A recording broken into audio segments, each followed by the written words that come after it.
Primary elections have been decided, and the 2026 general election campaign is now officially underway.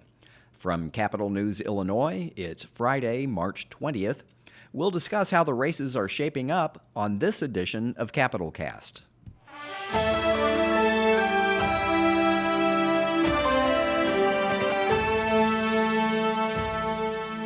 Hello and welcome to another edition of Capital Cast, a regular podcast of Capital News, Illinois. I'm Peter Hancock, and I'm here again this week with my colleagues Brenden Moore and Ben Szalinski. This week, Illinois voters made their choices in primary races up and down the ballot. The big statewide races included the U.S. Senate, the governor, and Illinois comptroller.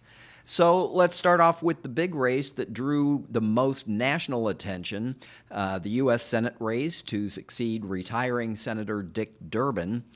Durbin has been a gigantic figure in Washington politics for decades. He is currently the number 2 Democrat in the Senate. And when he announced last summer that he would not seek another term, it set off a chain reaction in Illinois politics as people began lining up to take his place. On the Democratic side, it was basically a three-way race between Congressman Raja Krishnamurti, Congresswoman Robin Kelly, and the person who eventually won, Lieutenant Governor Juliana Stratton. So, Brenden, let's turn to you. Tell us how this shook out, and how did Stratton pull off this win? Yeah, Peter, I mean, we thought it was going to be a close race on election night, that Stratton had momentum. Krishnamurti had been the front runner in polling and fundraising pretty much the whole campaign, but Stratton had been closing the past few weeks. But the race was really over within a couple hours after polls closed. Stratton had a stronger than expected performance statewide. She did really well where she needed to do well in the city of Chicago, but she had a pretty broad coalition statewide. She ended up getting about 40% of the statewide vote in the primary. Krishnamurti got about 33%, and Robin Kelly was a distant third place. So any Democratic primary, you got to start in Cook County, especially the city of Chicago. It's where a third of the Democratic primary electorate comes from. And Stratton just kind of cleaned up across the board there, winning citywide, won by more than 20 points. And she held in the suburbs down, Krishnamurti's numbers down pretty good in suburban Cook and in the collar counties. And then I think a surprise to a lot of us, she won several downstate counties, including Springfield, Champaign-Urbana, so Champaign County, McLean County, a lot of these big population centers. So I think it was a victory that was a little bit larger. Maybe people weren't surprised that she won because she had momentum, but the size of the victory and I think the broad appeal that she that she had with voters that showed up on in the returns. I think that was a little unexpected, and I think it speaks to some of the money that came in from Governor J.B. Pritzker to help support her campaign, and they got it out, and apparently it was a message that Democratic primary voters found appealing. Okay, Ben, let's talk a little bit about the money that Brenden just mentioned. This race was really marked by like an unprecedented amount of independent expenditures, dark money, a lot of it, as Brenden just mentioned, from Governor J.B. Pritzker, who put his money behind his own Lieutenant Governor, Juliana Stratton.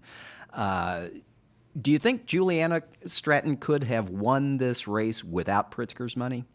No, I don't think so. I think that is kind of what made the big difference here, and that the governor put in enough money to allow her to get her name out there, to promote her in all these ads that, for the most part, were focused on introducing her. At the end, some of these ads started attacking Raja over his various donations to his own campaign.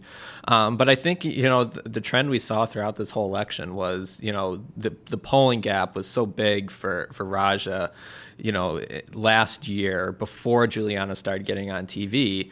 And then, we started seeing these Pritzker-funded ads come out in January and earlier this year. And then we really started seeing the tide in this race shift. There were a lot of undecided voters.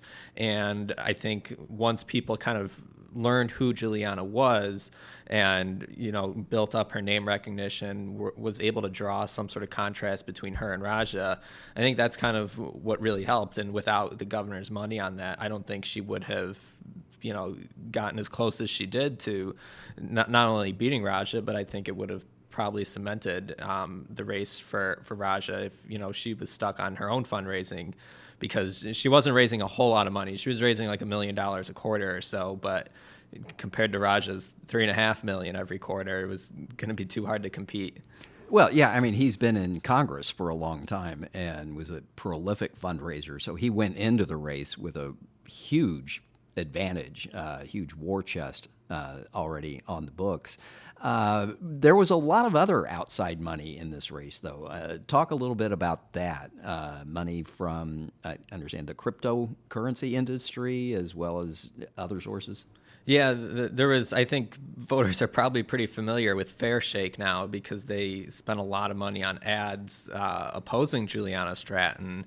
These were the ads that were talking about Juliana as we don't know who she is. She has ties to Mike Madigan, as pretty much anybody who's been in the Illinois Democratic Party in the last decade would. Yeah, that's getting to be kind of an old saw in exactly. Illinois politics. So, this crypto money that was coming from, some of the top names in the cryptocurrency industry, it was funding this political action committee that was spending money to create these ads and attack Juliana. And then in some cases was even trying to divide votes between Juliana and Robin Kelly with the idea that, maybe a lot of black voters could be split between these two black women, and that would help Raja at the end of the day. But I think in some ways it kind of backfired, because then it allowed Juliana to talk on the campaign trail that, hey, my opponent has got this money essentially supporting him, and some of these donors supporting this Fair Shake political action committee, oh, by the way, they supported Donald Trump's committee. And I think it kind of gave her some more ammunition to go after Raja, not just only, for donors who had, a contract with ICE was the big one, but for donors who had ties to the president and had supported his campaign. Okay, let's look on the Republican side of the ballot for just a minute. Former state party chairman Don Tracy, a Springfield attorney, will be the GOP candidate. I don't think it's a sign of any kind of journalistic bias to say that in a statewide race in Illinois, any given Republican candidate has an uphill climb against any given Democratic candidate. Difficult, but not impossible. What does Don Tracy have to do to be competitive in this race, Brenden?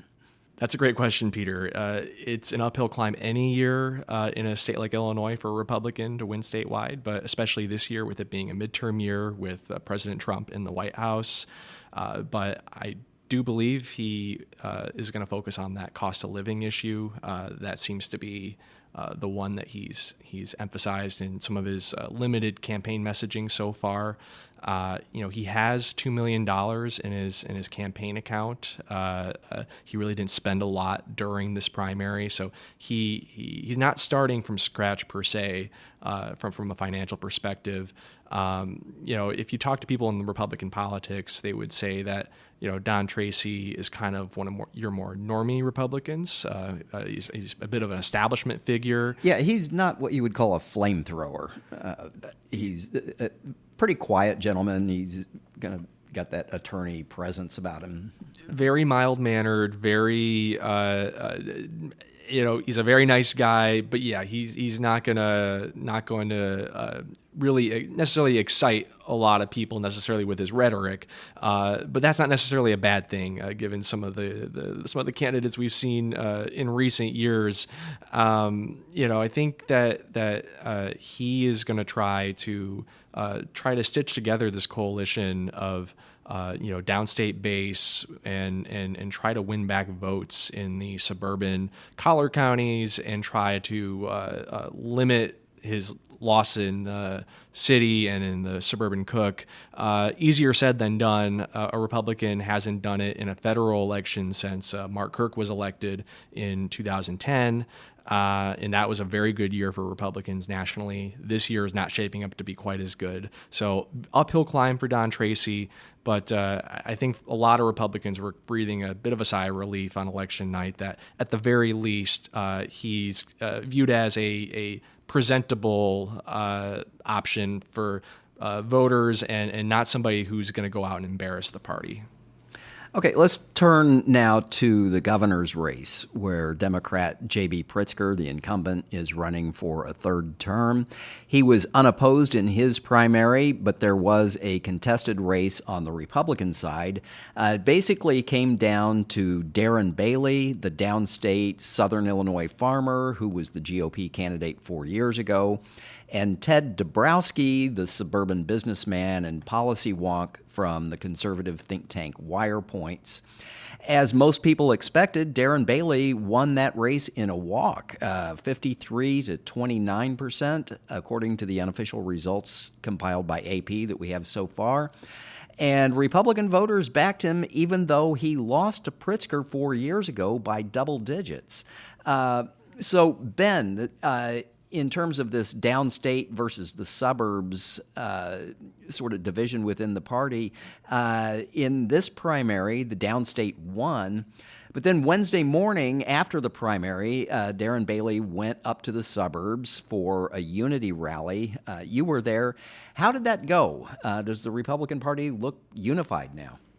Well, it's a good question. I think behind closed doors, there may have been some signs of unity, but I mean, to be honest, when they got to the press conference part, we did see some cracks in there. You know, Aaron Del Mar, Bailey's running mate, was asked, if Ted Dabrowski is committed to supporting his campaign.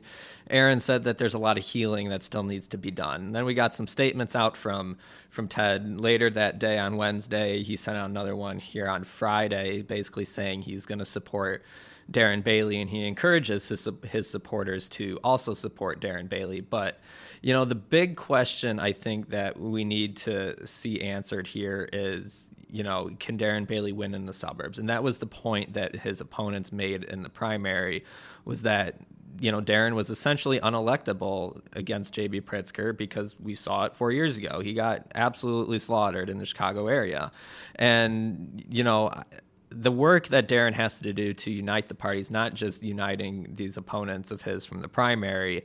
It's actually convincing voters who didn't support him and, others around the state who are more moderate and maybe aren't as, MAGA as he is to vote for him in November. And that's going to be the big challenge here. I mean, we all know the Illinois Republican Party itself faces a lot of internal divisions between the Freedom Caucus group and this conservative litmus test that some folks have tried to place on primary candidates at all levels of the ballot. But, there's certainly organizational differences that are probably going to remain among, the power players in the party. But uniting voters is obviously Darren's number one responsibility here, and I think there's still a long way to go, but he's at least seemed to recognize that the key to any success against J.B. Pritzker is through the suburbs. So he is pledged to take a very suburban Chicago area focused campaign compared to 4 years ago. Well, and 4 years ago, he famously referred to Chicago as a hellhole, which was not exactly a unifying message for a lot of people, no matter what party you're in. He seems to be backing away from that kind of rhetoric this time around. Very much so. He was very clear to us on Wednesday at the news conference that he takes that comment back and he does not believe Chicago's a hellhole any longer. He was up at the Bulls game on Thursday night trying to immerse himself in the Chicago atmosphere, I guess. He said he's going to be looking for a place up in the Chicago area, which I will point out, he did live in the John Hancock, a 95-story skyscraper 4 years ago, but there were still a lot of issues there he had with Chicago voters. So, he's trying to change his tune on that, trying to be, as he says, more of a uniter, which is the whole point of this event on Wednesday. But, the point that I think the folks in the Pritzker campaign are going to make is Darren Bailey can change his tone, But if he doesn't change his policies, he is still the same extremely conservative candidate on the ballot, and voters should still reject him based on their policies, even if he strikes a softer tone towards Chicago area voters. Well, and Brenden, during the campaign, I remember he held a news conference here in the State House and talked about establishing an Illinois Doge, sort of modeling himself after President Trump's second term in office in the Department on Government Efficiency. But then on election night, you really heard him sort of starting to back away from the Trumpy kind of rhetoric where he was talking about, he said, I'm my own man. So I agree with Trump on some things and I disagree with him on others.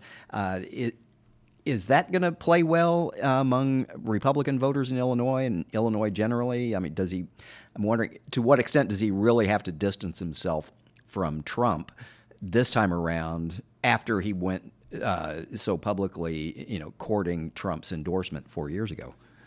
Yeah, it's going to be an interesting song and dance because last time, I was at the rally where Trump endorsed Darren Bailey. Last time it was days before the primary election that he won convincingly, but as we all know, did not help him in the general election at all, especially in the suburbs. President Trump remains very unpopular up in the Chicago region. And so I think that we've seen it so far, as Ben said, that, Bailey has tried to put some distance between him and the president. Not too much. He's still clear that he supports President Trump, and that's kind of the conundrum, is that you can't really be a Republican in elected office or running for office and not support the president. That's political death in the party.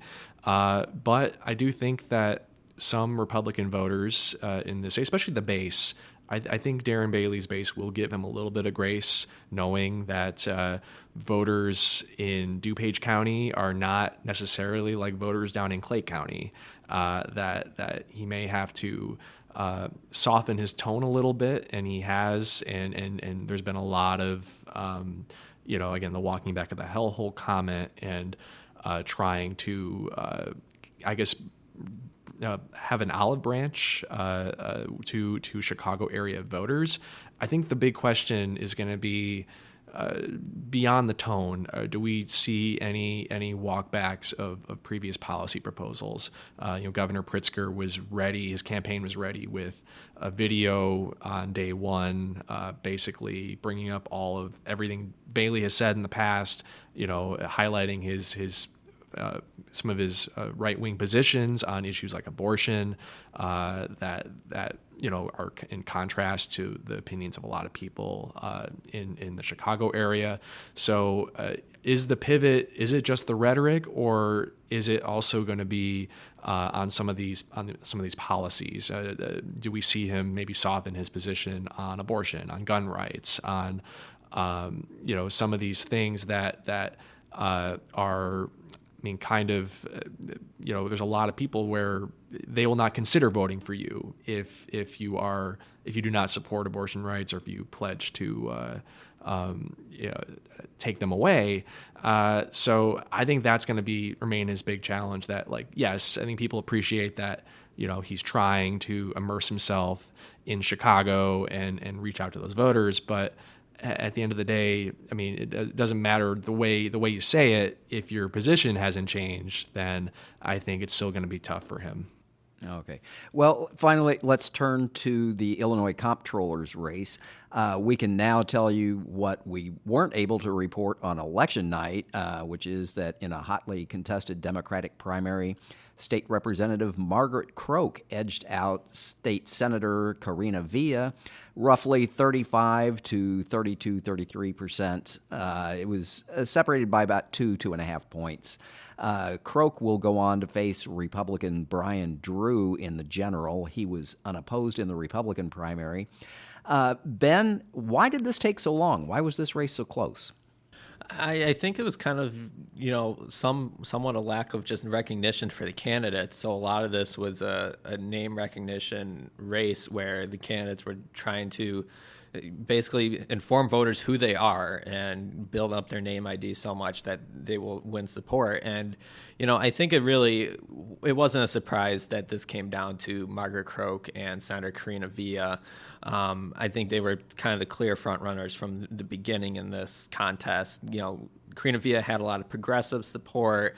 Margaret Croke had more of the establishment support of the Democrat Party. She got the Cook County Party endorsement. And, of course, she had J.B. Pritzker's endorsement. And that is probably what put her over the top the most, because he was able to put money in behind her campaign, which allowed her to promote herself through a lot more advertising than her opponents. We saw Karina Villa on TV. She did raise money pretty well, but it's hard to overcome the Pritzker money sometimes, I think, as Republicans certainly know. And I think that really helped push her just that little extra distance, letting voters know that she's the Pritzker-endorsed candidate.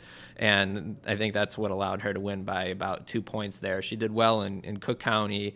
Karina Villa did pretty well with a lot of folks in her base in the west suburbs. We saw Lake County Treasurer Holly Kim, who is also kind of a progressive person, and she did very well in a lot of downstate counties. And I think, that could have played a potentially a spoiler role for Karina Villa, given that she's just such a strong progressive. I do wonder if Holly Kim took some progressive votes away, and that ultimately also helped make the difference for Margaret Croke. Brenden, was this another case of J.B. Pritzker's endorsement and his money just tipping the balance in a race that otherwise could have gone either way? I think so. Nobody really knows what the comptroller does. Nobody really knew a lot about the candidates. This was a race where I think endorsements mattered more, where establishment backing made a huge difference. So I think the fact that Margaret Croke had J.B. Pritzker in her corner, that she had the Cook County Democratic Party, had a huge impact. I'm looking at the numbers now. She's only up by about 27,000 votes statewide. It's hard not to imagine that the governor kind of helped put her over the finish line. As Ben said, Karina Villa was pretty popular with the progressive crowd. She probably got a decent amount of votes in the Latino community as well. And then Holly Kim and Margaret Croke kind of split the downstate vote. And I think that, in a race where, again, some of these down ballot races where, you don't have as much spending in these races, you don't have as much attention on these races, having somebody like a J.B. Pritzker vouch for you could be something that puts you over the finish line, and that's what appears what happened here with Croke. Okay. Well, that's all the time we have for this edition of Capital Cast. Capital Cast is a production of Capital News Illinois, a public affairs reporting project of the Illinois Press Foundation with funding from the Robert R. McCormick Foundation. Until next time, on behalf of the entire Capital News Illinois team, this is Peter Hancock with Ben Szalinski and Brenden Moore saying thank you for listening.